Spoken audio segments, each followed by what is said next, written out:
Bueno, hola a todos de nuevo. Vamos a finalizar con este módulo 5 dedicado a los mapas mentales, hablando de una serie de herramientas, software que nos van a permitir realizar mapas mentales con nuestros ordenadores. Van a tener una serie, como todo, una serie de ventajas y quizás también de inconvenientes. Y bueno, simplemente os voy a hablar brevemente de alguna serie de herramientas que yo conozco con las cuales podéis realizar mapas mentales, algunas de ellas además gratuitas, con las que podéis empezar a hacer mapas mentales pues ya mismo, ¿no? Todos recordamos perfectamente para qué son los mapas mentales: para hacer visibles los pensamientos, evitando las limitaciones del lenguaje y demás. Y aquí tenéis otro buen ejemplo de mapa mental, en el cual lo que tenemos puesto son, bueno, pues una serie de conceptos de una asignatura que damos nosotros de comunicaciones ópticas. ¿Hay alguien levantando la mano por ahí al fondo? Bueno, no os veo, pero espero que alguno de vosotros esté diciendo: Jesús, esto no es un mapa mental, nos estás queriendo engañar. ¿Dónde están aquí las imágenes? Aquí además veo cosas raras, veo palabras entre los conceptos, entre los enlaces que vinculan diferentes conceptos. A mí esto no me suena del todo a mapa mental. Bueno, efectivamente, lamentablemente no os puedo identificar, pero tendréis un 10 en el curso. Esto no es un mapa mental, es un mapa conceptual. Mapas conceptuales se utilizan mucho también, por ejemplo, en docencia, y tienen realmente una funcionalidad también muy interesante, pero son cosas distintas y hay que saber diferenciarlos. Los mapas mentales, como hemos visto, son fundamentalmente gráficos, ilustrativos. Estamos utilizando imágenes, estamos utilizando color, mientras que los mapas conceptuales son fundamentalmente textuales.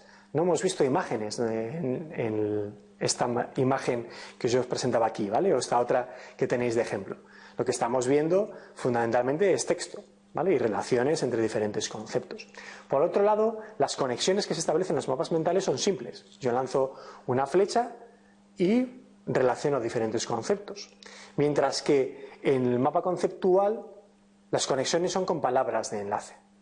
Por otro lado, y probablemente lo más importante, la funcionalidad. Los mapas mentales están hechos ¿para qué? Seguro que ya lo sabéis, aparte de que lo tengáis ahí.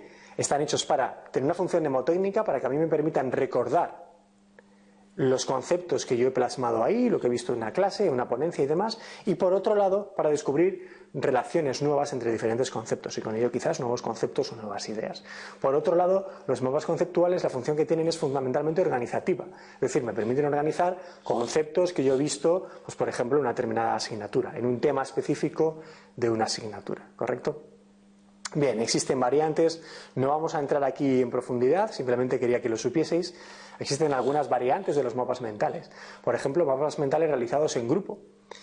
Yo puedo tener en ciertos entornos de trabajo donde se trata de potenciar la creatividad, por ejemplo, pues una pizarra en la cual yo llego, se trata de un tema que puede ser de importancia a nivel de la organización o de un grupo específico dentro de la organización, y ahí, pues en las pausas del café o cuando quiero tomarme un descanso, salgo, igual lo miro, igual lo que decíamos, aquello de las barreras a la creatividad, de jugar o de tomarse un cierto tiempo en el trabajo, pues puede favorecer el proceso creativo realmente, ¿no? Y en ese momento igual se me ocurre una idea, la puedo añadir y estamos haciendo un mapa mental en conjunto.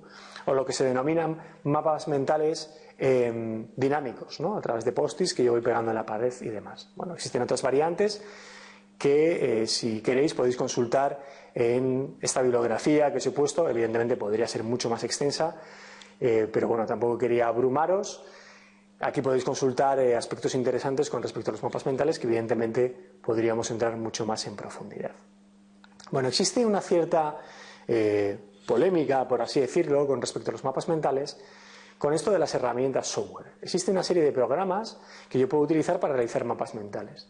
Dado que hoy en día todos utilizamos de manera habitual ordenadores en nuestro trabajo, es muy común que la gente, por ejemplo con los alumnos de nuestras asignaturas presenciales, les manda a realizar un mapa mental y mucha gente te lo realiza con ordenador.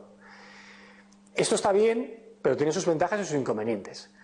Para muchos puristas de la realización de los mapas mentales no les gusta esto de realizarlos con herramientas software, que hay algunas muy sofisticadas, porque las reglas así como fundamentales de los mapas mentales que hemos mencionado, de que tengan imágenes, utilizar palabras muy cortas, utilizar colores, que tengan un aspecto orgánico y demás, quizás no se amoldan del todo bien a realizarlas con un ordenador.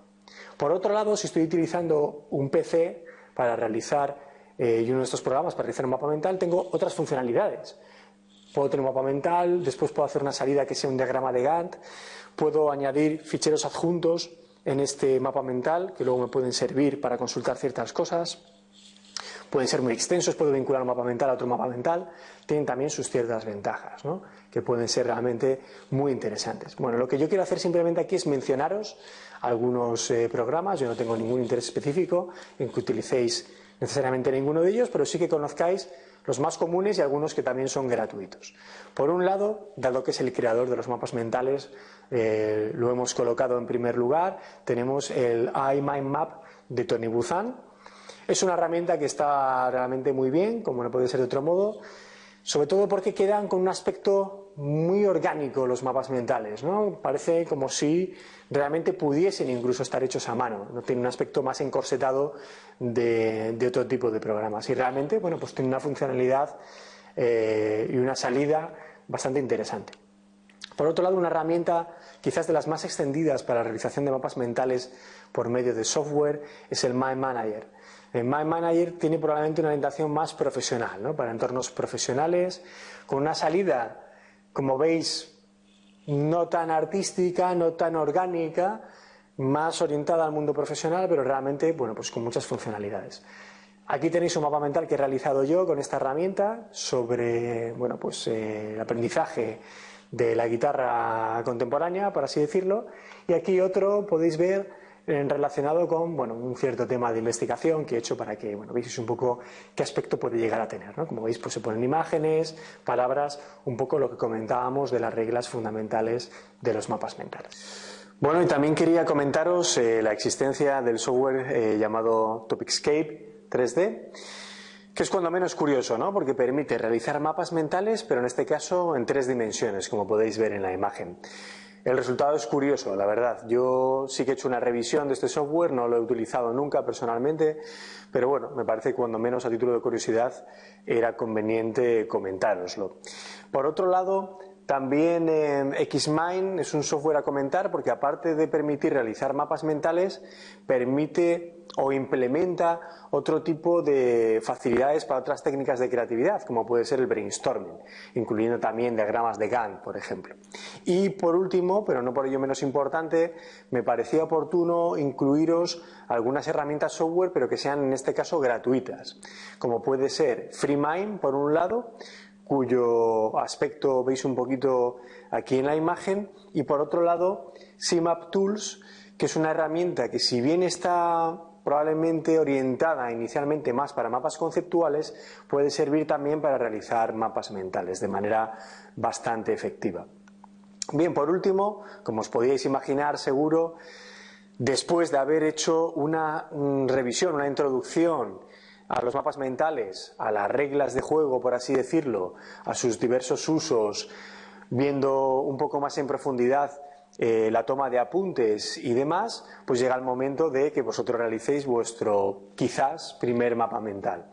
Hemos pensado que lo oportuno sería no poneros un tema obligatorio, sino que el tema lo elijáis vosotros en función un poco de vuestras inquietudes, ya sean profesionales o personales.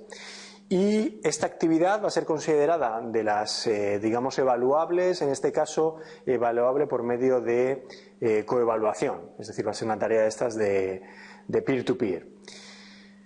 Por mi parte nada más, esperar que os haya resultado interesante este módulo y emplazaros al visionado de los siguientes módulos de técnicas de creatividad. Muchas gracias por vuestra atención.